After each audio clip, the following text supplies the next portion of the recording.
Starting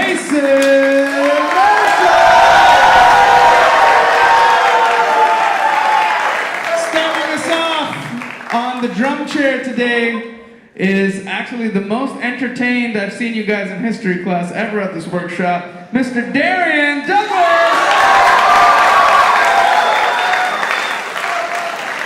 On piano, holding it down, the king of this building, Mr. Oscar Perez!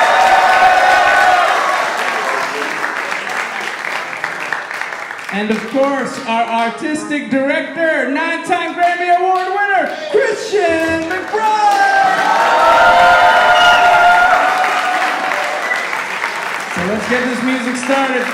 No phones, we can see you from up above, no talking. Thank you.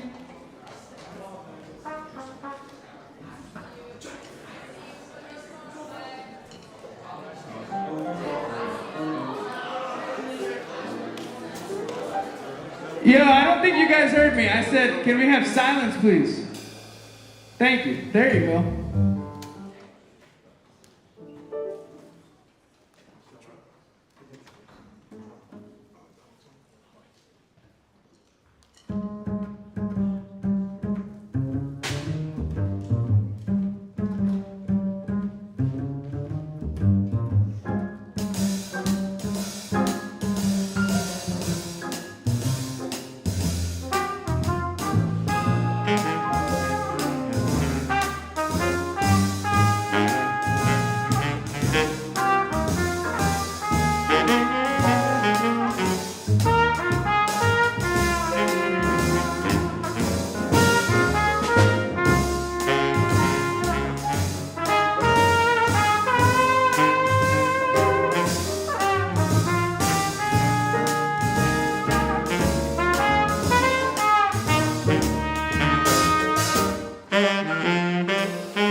That first tune, okay, what's the name of that first tune again?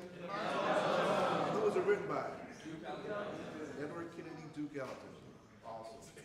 We're going to continue with a song by the great Benny Golson, and this is entitled Whisper Not. Hope you enjoy it.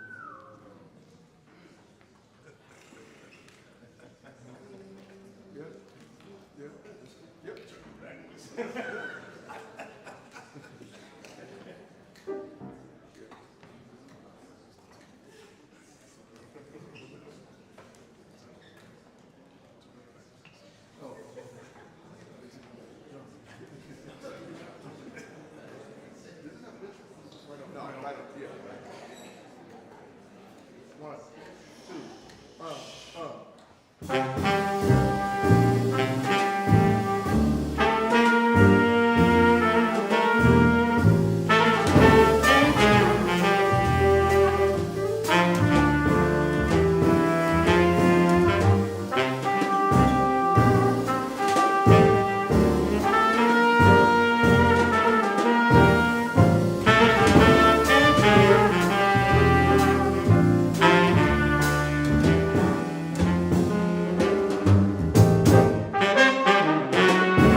While Mr. Smith is getting ready, I just want to say how great it is just to be here. I taught a few years with Jazz House Kids, but I've not been able to do it in the past few years. It's great to be back and see so many wonderful faces, new generations of y'all just swinging and having a great time. And hats off to Melissa and Mr. Brian here for the great job they do. Give them a round of applause.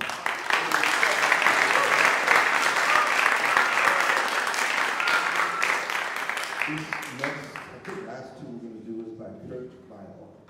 Speak low.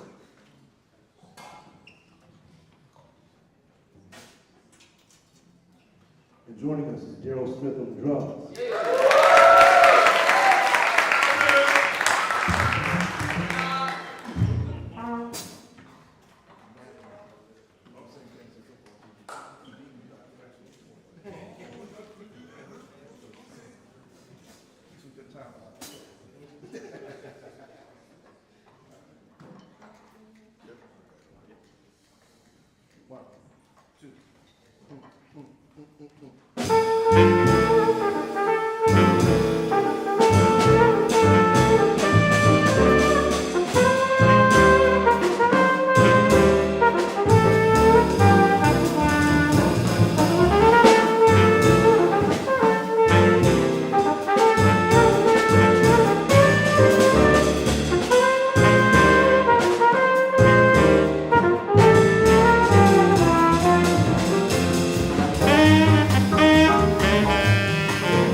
Oscar Perez on the piano. Jason Marshall, the director of saxophone. Bill Smith on the drums. The great Christian McBride on the bass.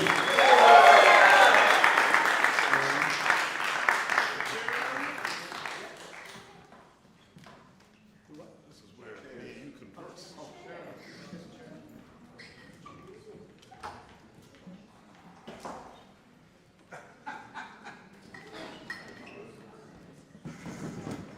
So I believe in transparency and honesty. The great drummer that played the first part, I don't really know him well, and I forgot his name, but I know his playing. So, what is your name? The first drummer that played this?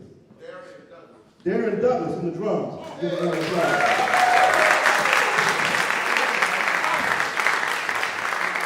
Nice.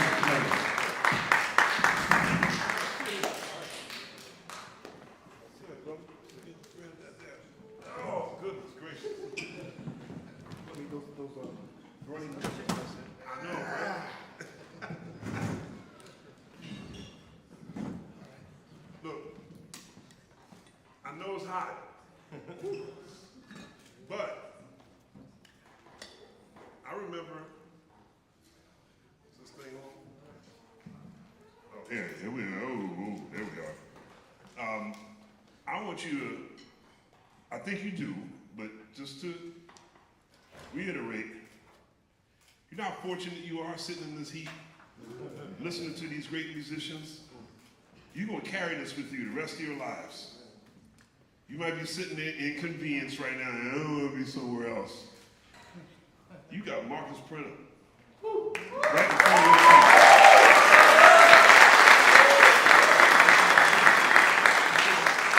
You got Joe Lovano in front of your face. Yes, sir. I mean, you know, if you can't withstand no heat, to have that kind of heat in front of you, then, you know, I don't know what to tell you. But this man right here, Oscar Perez, who is, you the boss around here, you know. We've always loved him for a long time. And Marcus, brother, it's always great to see you, my friend. Florida product from the 904, right? No, Savannah. I'm from Conyers, Georgia. Conyers, Georgia. Right. That's right. What's the area code in Conyers, Georgia? It was 404, now it's 770, 678. Okay, so it's like an Atlanta suburb. I see. Did you grow up a Braves fan? Yes, Phil Negro. Oh, okay, you know old school Braves now. Yeah. Dale Murphy Braves. Jerry Royster. Come on now. Gary Matthews. Biff Pokerola. Remember him? Oh, come on, man. Yes. His name was Biff, B-I-F-F, Pokerola. Bob Horner. Oh, Jeff Burrows. Rick Camp. Yes. Dusty Baker before we went to the Dodgers. You're right. Any baseball fans out? Are we losing you? You don't know none of these Atlanta Braves players we're talking about, do you? We're talking like late 70s, early 80s Atlanta Braves, before the throwback unis. A lot of these questions that I'm going to ask you, I know the answers to because, you know, me and this cat, we go way back. And it's just been wonderful to see what you've been doing all these years. You and your lovely wife who's been a part of this organization as well. What drew you to the trumpet? Wow. When I was in 5th grade, we got to choose which instruments we played, and my last name starts with P, as in Printup.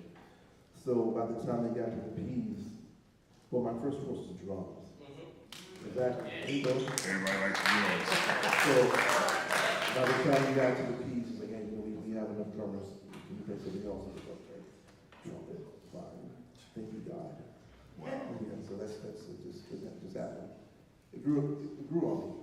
So It took a long time. is that right? Yeah. Yeah. I was playing sports throughout middle school, played football in high school. My senior year, I quit football at the last minute. I was like starting running back. I was going to kill it too, bro. Start running back. Ooh, come on, Saquon. But somebody said, you know, maybe you're not going to go to college and do this. So I started thinking about my future. And it's one of the greatest decisions. Well, that was my first great decision to quit football and to go full time on this thing right here. And that's when everything kind of started. Now, who were you drawn to? Who were your earliest influences on the trumpet? On the trumpet or in music in general?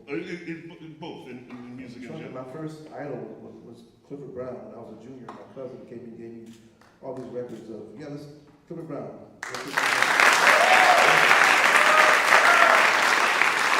They used Clifford Brown Memorial record that they did when they were Art Farmer and Clifford were on tour with Lionel Hampton in 1953. And the story goes, and I talked to Art about this to confirm it. Lionel wanted Clifford and Art, and Quincy Jones was also in the trumpet section before he was conducting. So he told them to stay in the band, and they had a curfew like 10, 11 o'clock at night because he didn't want them to be overexposed in other countries. So they went to bed. Around 1 o'clock in the morning, they snuck out the hotel and would hang out in all the jazz clubs all over Europe, made records. So that's my very first record, the Clifford Brown Memorial record with Art Farmer playing on it, Quincy Jones is in the Wow. And then it just kind of, it didn't really stick right away. I was like, oh, this is kind of different, But I was like, okay, I still love football, but this is kind of cool. I'm going to keep it in my back pocket. Yeah. And then it took like a year for it to grow on. But I didn't have a jazz upbringing at all. So a lot of the phrasing that you learned and like kind of putting it together, it came from just kind of copying what you heard on the record? Well, trumpet-wise, yes, but I met the great Marcus Roberts, the great pianist, when I was in college I transferred colleges from Georgia State to the University of North Florida. That's where I met you. Yes, yep. And Marcus Roberts, a great pianist, he gave me a lesson. And he said, okay, man, so can you play Amazing Grace? And I said, yes, sir. So I played like this.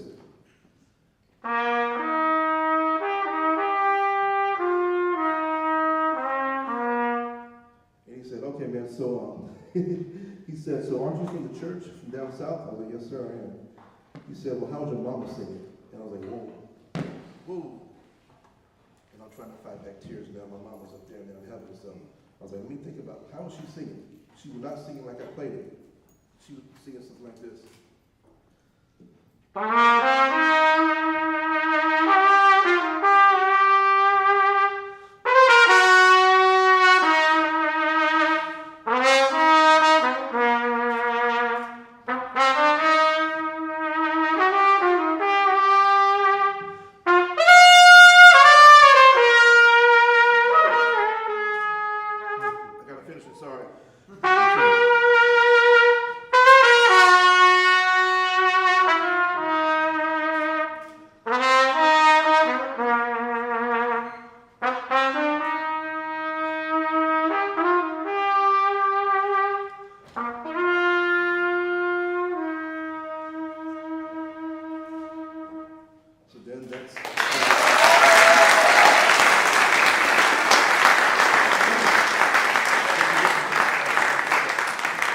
And then Marcus went, yeah.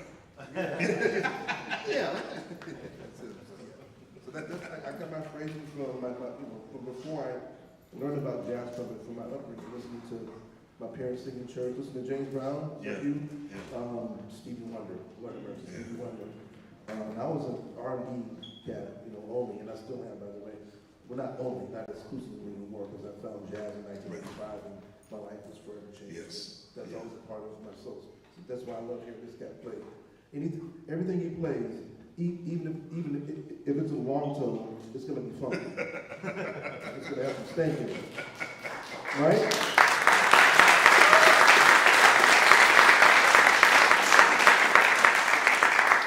So now I find it interesting that somewhere along the way, like everybody, Clifford Brown, Thelonious Monk,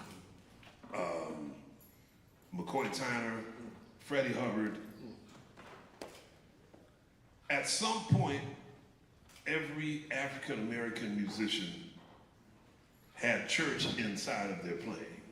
And even if they went secular, they started playing jazz, they started playing whatever style of music it was.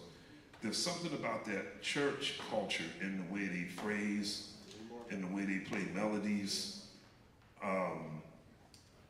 That's always present.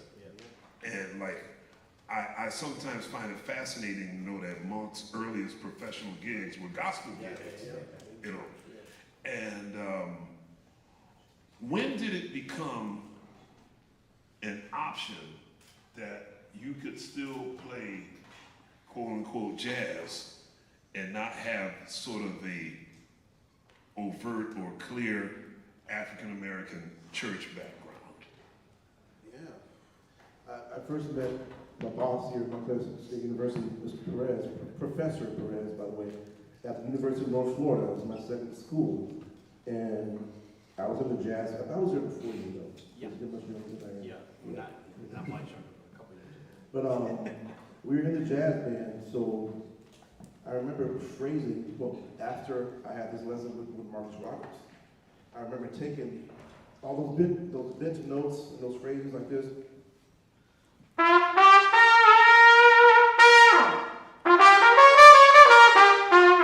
That kind of thing, So I played third trumpet, and actually I was in fault because I wasn't following the lead player at the time. So I remember having a section rehearsal, and he said, "Hey Marcus, can you stop bending the notes? Can you stop, just play them straight?" And I was like, "Okay, man, cool." And I did play them straight, but it had no soul whatsoever. And from that point on, I was like, "Wow, maybe should I change my way of playing, or should I focus on what I'm actually feeling inside?" I mean, they were playing things like great players too. I'm not knocking anybody, but they're playing.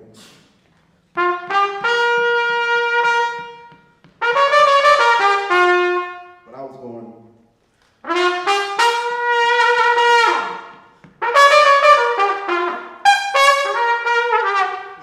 Putting that thing in there, that I learned from church. And so I was fortunate enough, again, to meet Marcus Roberts. And I went to Marsalis that same weekend. It was a banner weekend. It was my birthday too. Like You got the 1-2 punch. Exactly. 1991, and I went in and I sat in with this septet. It was an octet. It was a septet at the time. Yeah, and that was like my solid audition to join the orchestra. He called me like a year and a half later. He said, "Can you join the Lincoln Center Jazz Orchestra?" Back in 1993, and I joined it, and I'm still a member 32 years later. So that's my story with that.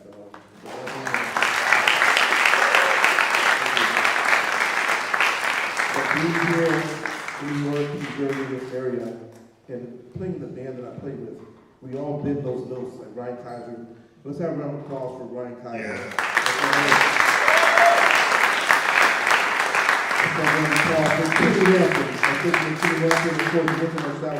The way we play is how I wanted to play in college. We bend notes. We feel the music. So something I told young musicians, and I told myself this as well, because sometimes I forget the fact that, yes, I'm playing these technical things, but I got to make sure that I have that soul, that vitality, the same way that Louis Armstrong would play. I can give examples more than I can talk, but Pops will go.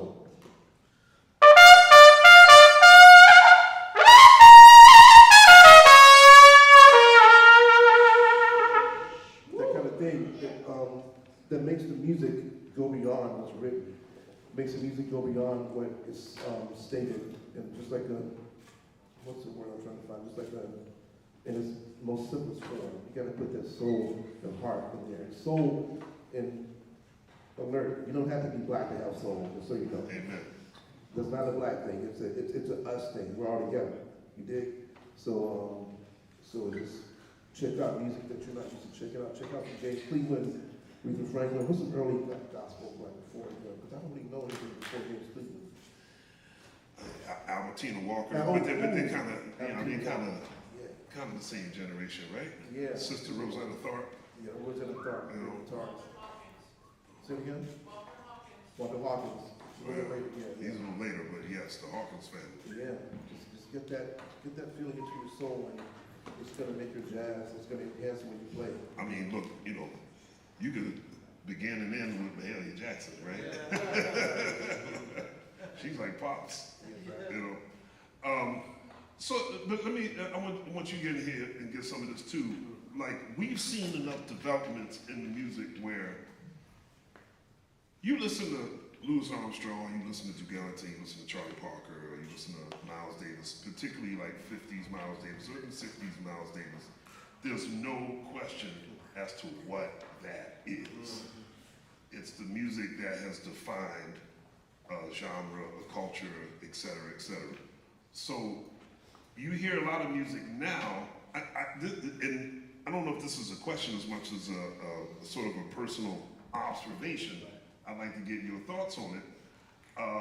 I feel like anytime someone experiments with something that they're not sure what it is, it automatically gets called jazz. You could take all kinds of music no one's ever been familiar with. It sounds nothing like Louis Armstrong or Duke Ellington or Miles Davis or Coltrane, and it gets called jazz. I'm not sure that happens to any other style of music. No. Because if you do that to country music, old school country musicians will be like, hey, what are you doing? Right. Latin musicians don't do that. You're not going to experiment with so much. Exactly. You know, you can experiment, but you better have some 2-3 or 3-2 underneath. There's certain rules. What is it about jazz that has become as such where you don't really need to have rules? If it's swinging, Right. If there's blues in it, if there's pocket, 100%. I mean, I think that yeah. So it's a great question. It's one that we should all be thinking about, because ultimately the ideas that we come up with when we think about this will shape the way we all continue to make music. You know what I mean? Because we have options. We have a lot of options. I think, unfortunately, from what I've seen over the last 20 years, the word jazz has become kind of like a safe haven if you don't know what else to call it. Right. And I think it's you see it not only in the fact that jazz is, and this is not a bad thing, this is a good thing, jazz is a very inviting music. You know what I mean? It's very inclusive. And so, as such, we have people going, well, I'm not exactly sure about the whole tradition of it. I haven't spent that much time looking into the culture of it, the history of it, my place in it, but I have this thing, and that's great. But because I'm improvising, and I can't call it country, and I can't call it pop, and I can't call it, Latin, and I can't call it gospel, because there are people guarding those doors, I guess I'll call it jazz. Or I guess actually most of the time it's somebody else who call it jazz when they don't know what to call it. You know what I mean? So I guess a question I have is, do we need to do something about it? Or do we keep it inclusive and say, well, it's great that you have that, right? It's great that you're going for these things and you have these influences, be it music or be it other things, but you should also check out Miles, and you should also check out Pops, and you should also check out where this music comes from and if there is a place for it, because you don't want your music to sound a certain way because you are not informed. If you can play and you understand this music and you make a choice, well, you're making an informed choice, hopefully. It's worse if you don't know what you're doing and then you say, well, but this is my choice. You know what I mean? So I've always thought about the fact that jazz is a world music. And the more we open up our arms to the world and we travel the world and bring jazz to it, inevitably you're gonna have people that say, well, this is what my jazz sounds like. You know what I mean? I do think, though, that it's incumbent on us to make sure that for as many people as are experimenting and figuring themselves out and figuring out their music, that we remind them. By the way, if you haven't checked these things out, this might influence your music in a way that will help you to understand that while it is improvisatory and it is from your heart and it is your right to do whatever you like, you also have these wonderful things that you should check out as well. It might influence you in a great way, and you actually might become a messenger of the fact that jazz brought you in, You know what I mean? And so maybe, I'm hoping that that's a positive spin on it, you know what I mean? You know, I think what can happen too is like when y'all go home tonight and next week when this is over, talk to your brothers and sisters and your mom, dad, your aunts, uncles, grandparents. Tell them all you learned this week and just start spreading it. So this is like the nucleus of where it's going to start in this area here. So y'all learned so much this week. Again, this great program. Just one quick story. We were over in China, in Beijing. This is like 20 years ago. And myself, Wes Anderson, great alto player, and I think Andre Hayward, great trombone player, were the ones designated from our orchestra to go and meet these wonderful jazz musicians from China. So we get to the club, and there's nobody to advise us here, so no one spoke English for their area, and of course we didn't speak any dialect of Chinese. So we're trying to talk, and they're trying to talk, and it's like, okay, how's this gonna go? So Wes Anderson pulled his horn out and said, and they said, the next 2 hours we played and communicated through music, not through words. It was very deep. That's why once upon a time, it was musicians who were official ambassadors, cultural ambassadors. To bring peace to the world, we offer you our best. That's what Duke Ellington and Louis Armstrong would travel to the Middle East and the Far East as examples of American greatness. You said we got like, what, 3 minutes left? Oh man, sorry. Time always flies by too quickly. I guess we got, I love him. He's like, what you got? Oops, sorry. So, I see you have sort of a modified trumpet there. Yeah, what is that? Yeah, this is something called the Killer Queen flugelhorn. It's made by a fantastic horn manufacturer in Manke, M-A-N-K-E, Austria. It's outside of Vienna. And Is that sort of like a flumpet? yeah, it's similar, but it's basically it's a flugelhorn, but the bell is bent. And they make a Killer King as well, but of course we know queens are much more superior than the kings are. So I got the Killer Queen horn here, and I love it. And the sound of it is not as, I don't like the word dark, but it's not as rich as a big bell flugelhorn, but it plays like a trumpet.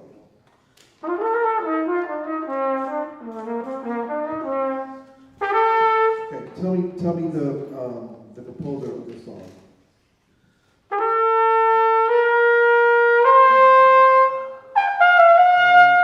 Who was that? Let's have a round of applause for Chuck and Joyce.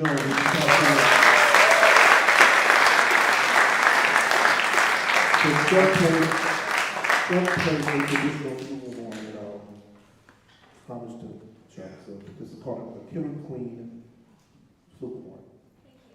I think we got time for one last very quick one. This is a very difficult question, but I really want to know all of you guys' thoughts on it. That is, I know jazz historically has cemented as a place for oppressed groups to present music as a way to protest. And do you guys think that, like recent political situations, for example, this country's political situation with this current president threatened the safe haven jazz has become to oppressed groups? What's wrong with our president?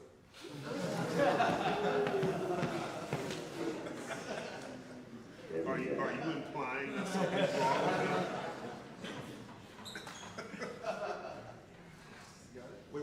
I'm sorry, what's the question? The world's current political state, for example, maybe this country's political state, threatens the safe haven jazz has become to oppressed groups currently. I mean, yeah, of course. Anytime that you have anybody, political or otherwise, looking to basically take culture, actively take culture out of our society, it's a threat. We, on the other, what we need to do is we need to fight against it with our music, with our voices, with our actions, with our words, with our intents. You know what I mean? And it's called fighting the good fight. You know what I mean? And so that's our job. You know what I mean? So beyond ministering to people who want it, we also need to make sure that we do it to everybody. You know what I mean? And we become the messengers of the beauty of this music. Because ultimately, love trumps anything else. Ironically, that trumps You know what I mean? And music is love. And so as long as we're spreading music, we're spreading love. And so we have to do that in the face of any adversity. It's our job as artists. We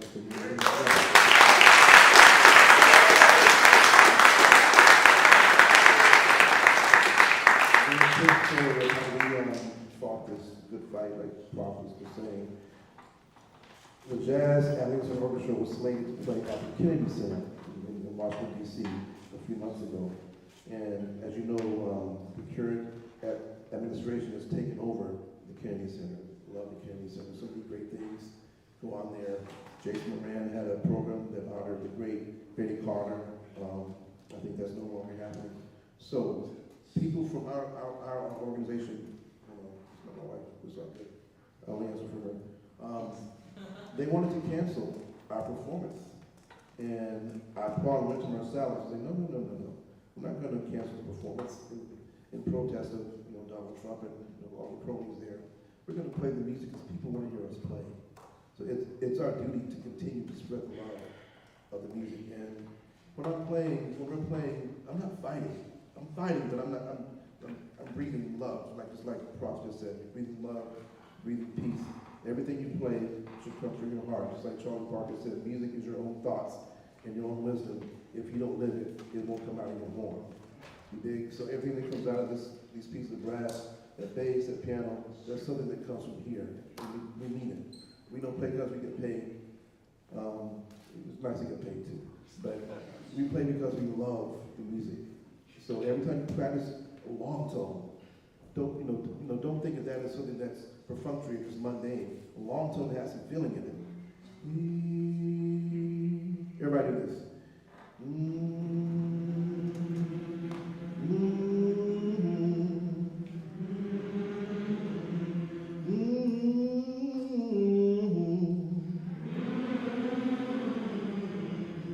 Let the church say amen. You know, one of the greatest forms of protest is greatness. And what I mean by that is most people are attracted to power. Power rarely means greatness. When you're practicing, you know if you're doing the best job or not. When you're out to purposely do something to harm someone, be it out of fright, revenge, whatever it is, you know it's wrong. You see what I'm saying? He feels me, That's not greatness. Greatness is when you know you have somewhere to reach and you're reaching for that. You don't get there through anger or revenge. You can't get there through drive, like I really want something so badly, so let me cut some corners so I can get there quicker. That ain't greatness. Greatness is when you always do the best job you could possibly do because you know, not because somebody else tells you, because you know you're doing the right thing. And I think we are seeing too many examples of power and not greatness. So the best...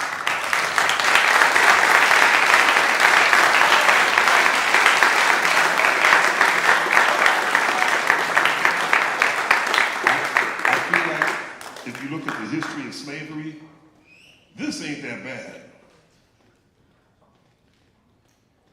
We just got some dumb, ignorant bullies in charge of the world. Now, they say the quickest way to beat a bully is just to meet them on their own ground and punch them harder than they punch you. But that's just violence replicating violence. The true greatness is that you reach higher than them and then you change them or you turn them into powder. Your greatness grinds them down like, I can't do, they're too great. So remember that. Thank you for that question.